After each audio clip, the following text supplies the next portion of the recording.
জ্বালানি তেল নিয়ে তৈরি হওয়া অস্থিরতা নিয়ন্ত্রণে মাঠে নামলেন মন্ত্রী। পেট্রোল পাম্পে গিয়ে পর্যাপ্ত মজুদ রয়েছে জানিয়ে প্রয়োজনের বেশি তেল না নেয়ার পরামর্শ দেন বিদ্যুৎ, জ্বালানি ও খনিজ সম্পদ মন্ত্রী ইকবাল হাসান মাহমুদ টুকু।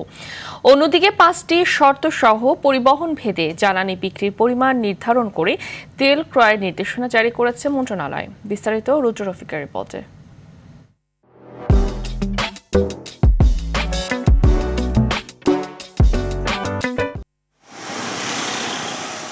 ইরান ইসরায়েল যুদ্ধের কারণে বিশ্ববাজারে জ্বালানির দাম বাড়ার আশঙ্কা তৈরি হয়েছে, যার প্রভাব পড়েছে দেশের পরিবহন খাতে। শুক্রবার ছুটির দিন হওয়ার পরেও রাজধানীর বিভিন্ন ফিলিং স্টেশনে দেখা যায় তেল নিতে যানবাহনের দীর্ঘ সারি। ঘন্টার পর ঘন্টা অপেক্ষা করে জ্বালানি সংগ্রহ করছেন চালকরা। এখন 200 টাকার উপরে তেল দিচ্ছে নাকি পাম্পে? গাজীপুর তেল পায় নাই, টঙ্গী স্টেশনের তেল পায় নাই, এয়ারপোর্ট পায় নাই, পরে ইউটার্নে এই খিলকেতে এসে দাঁড়াইছি। কেউ কেউ বলছেন ভবিষ্যতে জ্বালানির দাম বাড়তে পারে বা সরবরাহ কমে যেতে পারে, এই আশঙ্কায় আগেভাগেই তেল নিচ্ছেন তারা। কেউ কেউ তেল নিয়ে বাসা নামাইতে এসে আবার নিতেছে। সরকারের তরফ তো কোনো ঘোষণা আসার আগে আমরা সংকট বানায় ফেলাইছি। তেল দিবে না এটা বলে না, কিন্তু অনেক সিরিয়াল অন্য কিছু এসে তেল পাওয়া যাচ্ছে না। পাম্পের মালিকরা বলছেন পর্যাপ্ত মজুদ ও সরবরাহ থাকা সত্ত্বেও চালকদের অতিরিক্ত চাহিদা এবং মজুদের কারণেই কৃত্রিম সংকট তৈরি হচ্ছে। ডিপো থেকে আমরা তেল পাচ্ছি না। পরশুদিন এক গাড়ি তেল দিয়েছে, কালকে সেল হয়ে গেছে।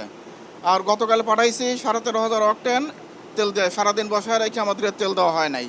এদিকে মাঠের প্রকৃত চিত্র দেখতে রাজধানীর বেশ কয়েকটি পেট্রোল পাম্প পরিদর্শন করেন বিদ্যুৎ, জ্বালানি ও খনিজ সম্পদ মন্ত্রী ইকবাল হাসান মাহমুদ টুকু। এ সময় অতিরিক্ত তেল ক্রয় ও বিক্রয় থেকে বিরত থাকার আহ্বান জানান তিনি।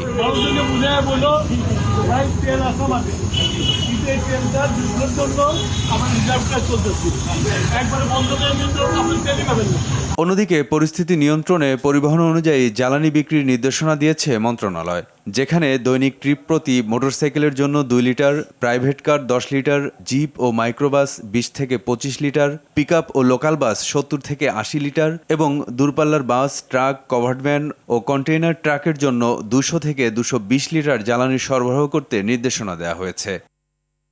এছাড়াও জ্বালানি ক্রয়ের জন্য প্রতিবার তেল ক্রয়ের আগে পূর্বের রসিদ প্রদর্শন করা সহ 5টি শর্ত জুড়ে দেওয়া হয়েছে। রুদ্র রফিক, RTV, ঢাকা।